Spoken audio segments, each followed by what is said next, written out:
எதுல? வெள்ளரி விதையில் ஹல்வா எப்படி இருக்கும் நீங்க யோசனை பண்றீங்களா? அப்படி இருக்கும் பாருங்க. வணக்கம். இன்னைக்கு நாம வெள்ளரி விதை ஹல்வா நல்ல ஒரு இனிப்பு எப்படி செய்யறதுங்கிறத பார்க்கலாம். அதுக்கு தேவையான பொருட்கள்: வெள்ளரி விதைகள் 1 கப், பால் 1 கப், ஏலக்காய் தூள் 1 தேக்கரண்டி, சர்க்கரை 1 கப், நெய் 1 கப், குங்குமப்பூ 1/4 தேக்கரண்டி. முதல்ல பால், நல்ல கல்லு, அதுல இருக்கிற அந்த ஹஸ்க்குன்னு சொல்லுவாங்க, அந்த மேல் தோலெல்லாம் பார்த்து எடுத்து சுத்தப்படுத்தின வெள்ளரி விதை, அப்புறம் குங்குமப்பூ, இது மூணையும் நல்லா விழுதா அரைச்சு வச்சுக்கணும். இப்போ எப்படி செய்யறதுங்கிறத பார்க்கலாம். இந்த அல்வா செய்யற கடைசி வரைக்கும் நாம அடுப்பை ரொம்ப சின்னதாக தான் வைக்கணும். ரொம்ப எவ்வளோ குறைச்சி வைக்க முடியுமோ அவ்வளோ அந்த சூட்டில் செஞ்சாதான் இது ருசி நல்லா இருக்கும். முதல்ல ஒரு பாத்திரத்தை சூடு பண்ணி அதில் கொஞ்சம் நெய் விட்டுக்கணும்.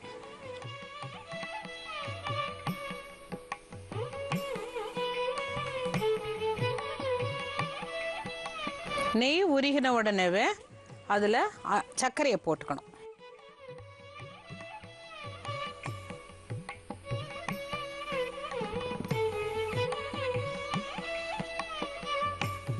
இதுல ஒரு 1/2 கப் தண்ணி,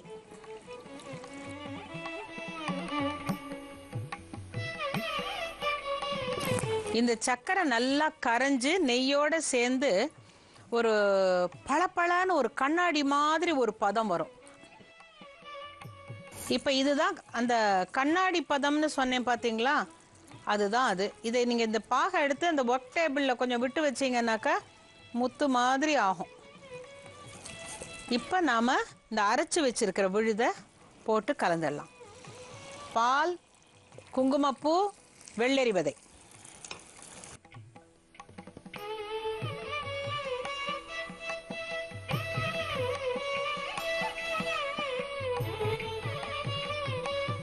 இது இப்போ நல்லா அந்த நெய் வெளியில் வர வரைக்கும் நாம் கிளறிட்டே இருக்கணும். அதை இப்போ நாம் அப்படி கிளறிட்டே இருக்கணும். மெதுவாக அடுப்பை ரொம்ப மிதமான சூட்டில் வச்சு கைவிடாமல் கிளறிட்டே வந்தோம்னாக்கா இந்த நெய் வெளியில் வர வரைக்கும் இந்த அல்வா பதம் வரும்.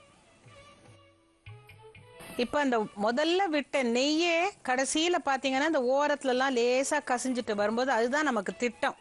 அப்போ நல்லா அடுப்பை அணைச்சிட்டு, இது கொஞ்சம் நேரம் ஆச்சுன்னா இறுகிக்கும், ஆகையினால ரொம்ப கேசரி பதத்திலே நீங்கள் அணைச்சிடலாம். அதை அணைச்சிட்டு அதில் ஏலக்காய் தூளை மேலே தூவிட்டு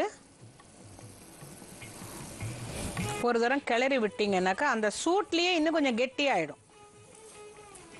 இதை நீங்கள் தட்டில் போட்டு துண்டு பண்ணணுங்கிற அவசியமே இல்லை. இது இப்படியே ஒரு கப்பில் பாதாம் அல்வா கொடுக்குற மாதிரி கொடுத்தா ரொம்ப நல்லா இருக்கும்.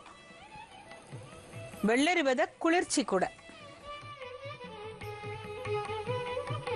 சுவையான வெள்ளரி விதை அல்வா தயார். வெள்ளரி விதை அல்வா செய்ய தேவையான பொருட்கள்: வெள்ளரி விதைகள் 1 கப், பால் 1 கப், ஏலக்காய் தூள் 1 தேக்கரண்டி, சர்க்கரை 1 கப், நெய் 1 கப், குங்குமப்பூ 1/4 தேக்கரண்டி.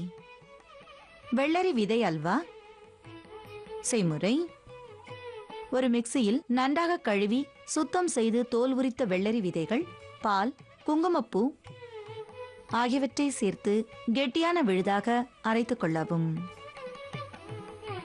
ஒரு பாத்திரத்தில் நெய்யை சூடாக்கி அதில் சர்க்கரை, 1/2 கப் தண்ணீர் இரண்டையும் சேர்த்து நன்றாக பாகு காய்ச்சிக் கொள்ளவும். பிறகு அதில் அரைத்த விழுதை சேர்த்து கைவிடாமல் நன்றாக கலந்து கெட்டியாகும் வரை வேக வைக்கவும். பிறகு அடுப்பை அணைத்துவிட்டு அதில் ஏலப்பொடியை சேர்த்து நன்றாக கலந்து சூடாக பரிமாறவும்.